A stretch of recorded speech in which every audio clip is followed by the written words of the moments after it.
A paz do Senhor Jesus a todos. Segunda carta de Paulo a Timóteo, capítulo 4, verso 2, está escrito: que pregues a palavra, instes a tempo e fora de tempo, redarguas, repreendas, exortes com toda longanimidade e doutrina.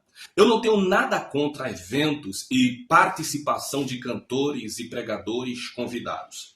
Embora continue a crer que tornar essa prática uma rotina na igreja local pode gerar todo tipo de consequências. Entre eles, a falta de substância, a perda da identidade, além de uma exposição bíblica acidentada e fragmentada.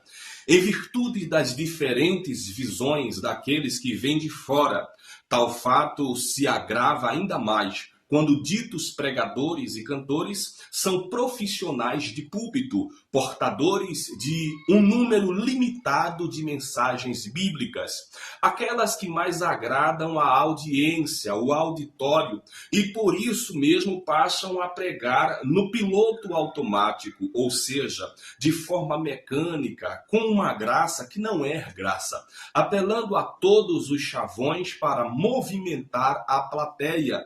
Com algumas exceções, é claro, isso muitas vezes acontece por faltar na igreja local quem exponha de forma consistente a palavra de Deus. Mas não deveria ser assim. Pregar a palavra é uma tarefa que nos impõe enorme responsabilidade.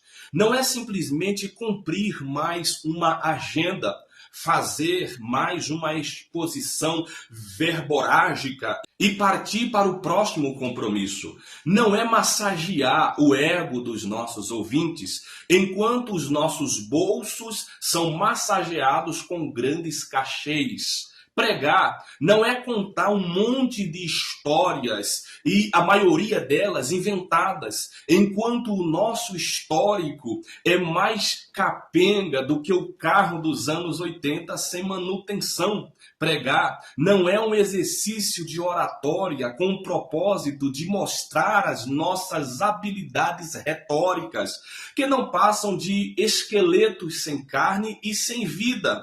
Pregar significa, antes de mais nada, comprometimento com Deus, de tal maneira que nossa comunhão com Ele seja como o nosso fôlego. Se nos faltar, morreremos. Isso implica em uma vida de oração, na qual a ênfase não é para o monólogo, onde falamos sozinhos, mas para o diálogo, onde a nossa intenção é ouvir mais do que falar.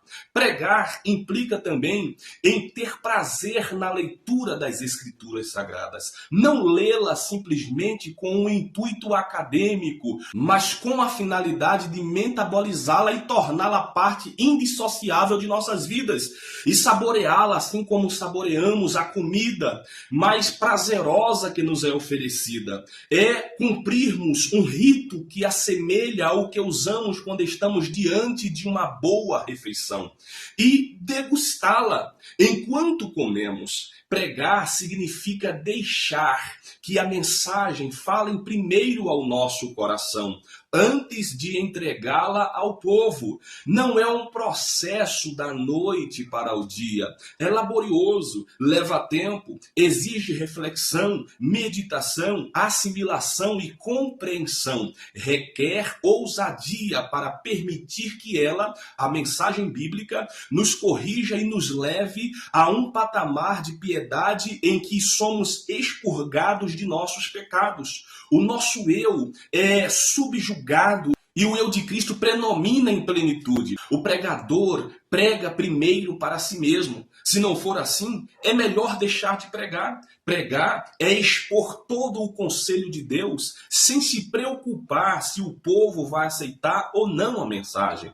É óbvio que pregamos com o propósito de edificar os nossos ouvintes, mas pode ser que, no primeiro momento, essa edificação não seja aceita de bom grado por expor as vísceras pecaminosas de cada um, por configurar uma forma de retirar os carrapichos das ovelhas. Pode ser um momento sofrido, de dor, extremamente desconfortável, que na hora poderá causar rejeição, mas depois a alegria virá, multiplicada pelos efeitos que produziu. Pregar não é agir como um camaleão que muda de cor de acordo com as circunstâncias. Se o ambiente é conservador, a mensagem é conservadora. Se, por um lado, o ambiente é liberal, a mensagem é flexibilizada. Entendo que, de acordo com o lugar, temos de usar linguagem adequada com a finalidade de tornar mais compreensível a mensagem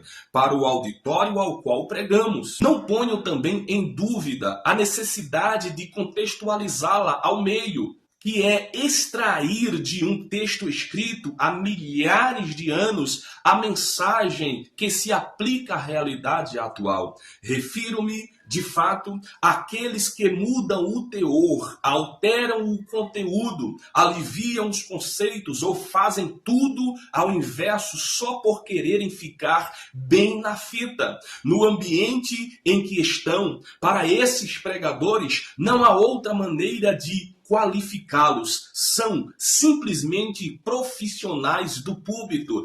Temos de pregar a tempo e fora de tempo, mas precisamos estar dispostos a sermos apenas ferramentas nas mãos de Deus. Não somos showmen, não somos a pessoa para a qual os olhos dos ouvintes devem estar voltados. Não somos produtos de espetáculo. A mensagem não é nossa. Somos apenas o meio para que a glória seja sempre de Deus. Dedico este vídeo a todos os pregadores veteranos e também aos iniciantes.